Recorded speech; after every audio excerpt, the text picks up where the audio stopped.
Bisik doa waktu pagi dan doa hari siang, bisik doa malam sunyi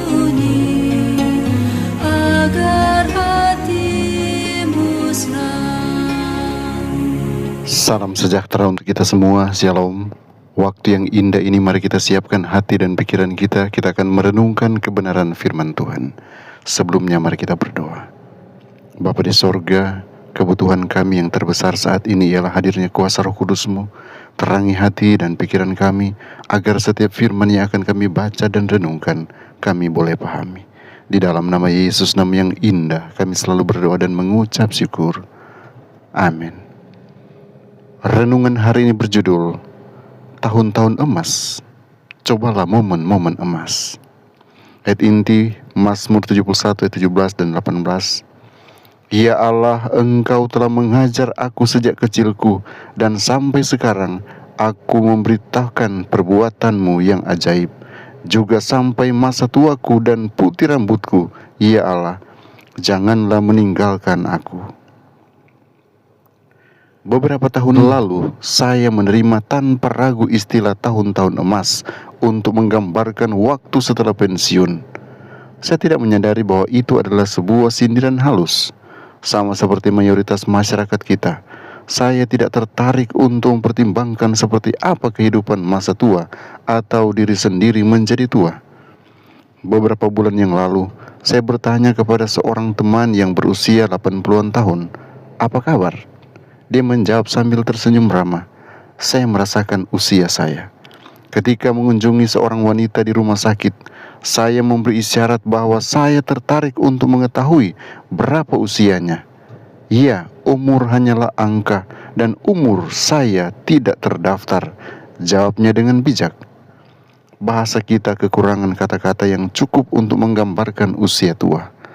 Penulis Mark Gerson berpendapat bahwa tumbuh menjadi utuh adalah cara yang lebih baik untuk menggambarkan proses menua daripada hanya sekedar menjadi tua.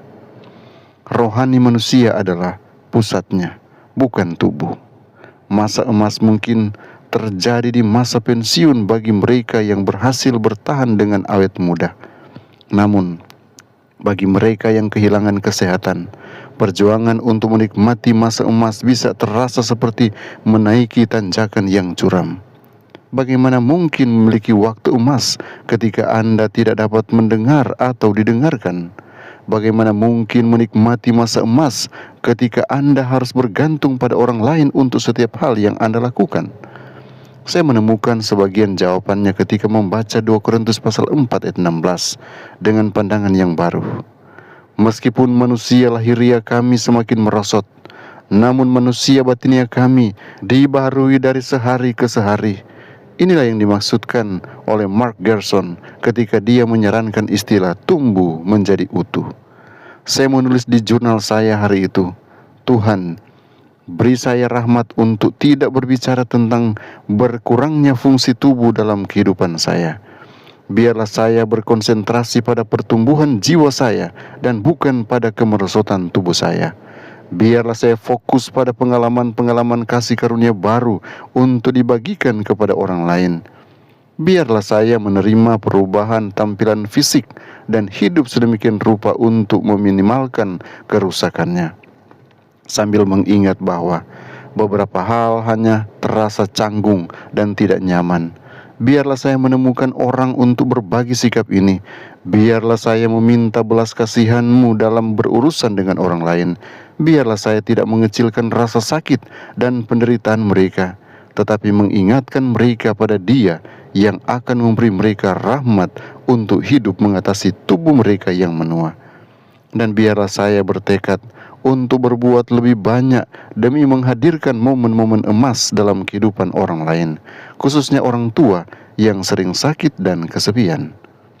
Kehidupan tidak akan selalu dipenuhi masa keemasan di bumi ini, tetapi saya tidak akan memakai kacamata hitam yang menutupi emas yang ada di sekitar saya. Saya akan selalu siap untuk momen-momen emas.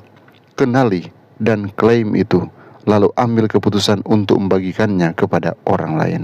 Tuhan Yesus memberkati kita semua. Mari kita berdoa.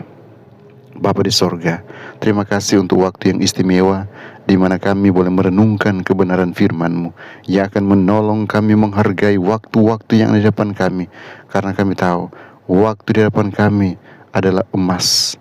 Artinya, ini waktu yang berharga untuk kami menikmati bersama-sama dengan Tuhan.